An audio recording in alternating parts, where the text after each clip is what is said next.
નમસ્કાર દોસ્તો. સંત રોહિદાસ, સંત શિરોમણી રોહિદાસ. મિત્રો, સંત રોહિદાસનું વ્યક્તિત્વ એવું હતું કે એમના વિશે, જીવન વિશે વાત કરીએ તો વર્ષો વીતી જાય છતાં વાત પૂરી ના થાય, કારણ કે એમની એક એક ક્ષણની વાત કરવી પડે એવા મહાન સંત રોહિદાસ હતા. મિત્રો, એટલે કેટલીક જાણીતી અથવા તો કેટલીક વિશેષ ઘટનાઓ છે જે લોકો ના જાણતા હોય. બધા જ લોકો તો જાણતા ના હોય, એટલે આજની નવી પેઢીને જણાવવા માટે રોહિદાસ વિશે કેટલીક ઘટનાઓ, જે 2-3 ઘટનાઓ અગત્યની છે એની વાત કરીશું, અથવા તો એમના જીવનના ભાગનો એક ભાગ છે એના વિશે વાત કરીશું. મિત્રો, તો રોહિદાસનો આમ તો જન્મ રવિવારે થયેલો, એટલે એમના પિતાએ એમનું નામ રવિદાસ પાડેલું, એમાંથી રવિદાસ, રોહિદાસ એવા અલગ અલગ નામો થયા. મિત્રો, અને એવું પણ કહેવાય છે કે રોહિદાસ મીરાબાઈના પણ ગુરુ હતા, અને એમના ગુરુ રામાનંદ એટલે એ વખતેના સમકાલીન સંત, એવા જ સંત કબીર સાહેબ, અને બંનેના ગુરુ એક હતા એવી પણ એક લોકોની જાણકારી છે, અથવા તો કેટલાક સંદર્ભો એવા મળે છે. મિત્રો, તો આ અદ્ભુત રવિદાસ, સંત શિરોમણી રવિદાસ અથવા રવિદાસ જે ચામડાનું કામ કરતા હતા, ચામડાનું પવિત્ર કામ કરતા હતા, કારણ કે ચામડામાંથી મોજડી, જોડા, બૂટ વગેરે બનાવીને લોકોને તાપ તડકાથી બચાવતા હતા. અને અદ્ભુત એમની આ જે કામગીરી હતી, કારીગરી હતી, અદ્ભુત હતી. કારણ કે મિત્રો, જે માણસ ગરમીમાં ચાલવામાં જેને તકલીફ રહે છે, એમના માટે મોજડી બનાવી એટલે એનાથી પવિત્ર કામ કોઈ નથી. કારણ કે માણસ ખુલ્લા પગે ચાલી ના શકે, એટલા માટે તો રોહિદાસે લોકોના માટે આ કામ કરતા હતા. એવી પણ એમના વિશેની એક વાયકા છે, અથવા તો એવી ચર્ચા છે કે સંતોએ એમની પરીક્ષા લેવાનું, એ વખતેના સમકાલીન સંતો, સંત કબીર પણ એમાં હશે, બીજા સંતો પણ હતા, તેમને પરીક્ષા લેવાનું નક્કી કર્યું, અને એ પરીક્ષામાં, પ્રશ્નોત્તરીમાં સંત રોહિદાસ ખૂબ આગળ નીકળી ગયા હતા. તો મિત્રો, બીજી એક ઘટના એવી પણ છે કે એમની ભક્તિભાવ એવો હતો જબરજસ્ત, અને એમને કાશી ને ગંગામાં પણ શ્રદ્ધા હતી, પણ ભક્તિભાવ જબરજસ્ત હતો.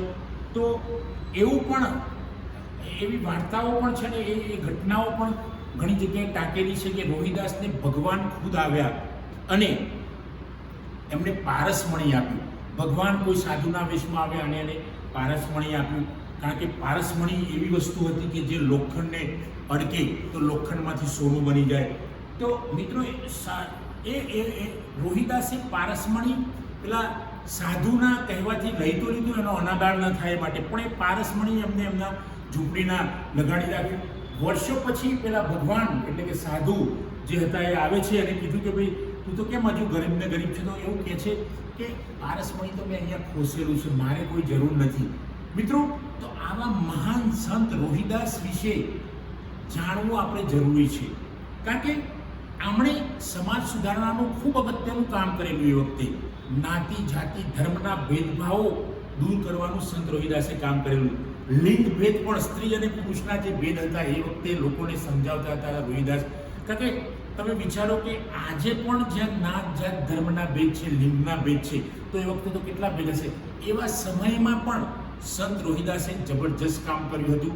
મિત્રો, એક આપણે કહેવાતી કોઈ સમાજમાં કોઈ નિમ્ન વર્ગ નથી, જાતિ નથી, બધા ઊંચા છે, પણ છતાંય વાડા તો છે જ. આપણે ભલે ગમે તે કહીએ, પણ સમાજની અંદર જાતિ, જ્ઞાતિ, ધર્મ, લિંગના વાડા તો છે. એક ચર્મકારને ત્યાં જન્મ લે છે આ રવિ નામનો છોકરો, રવિદાસ નામનો છોકરો, અને એ ચર્મનું કામ કરે છે. અને ચર્મના લોકો જેને ચર્મ સાથે કામ કરતા હોય એને અસ્પૃશ્ય માને છે, પણ એને સમાજની અંદર નહીં, દુનિયાની અંદર, દેશમાં તો ખરું પણ દુનિયાની અંદર થઈ કે ચર્મકાર કંઈ પણ કરી શકે છે.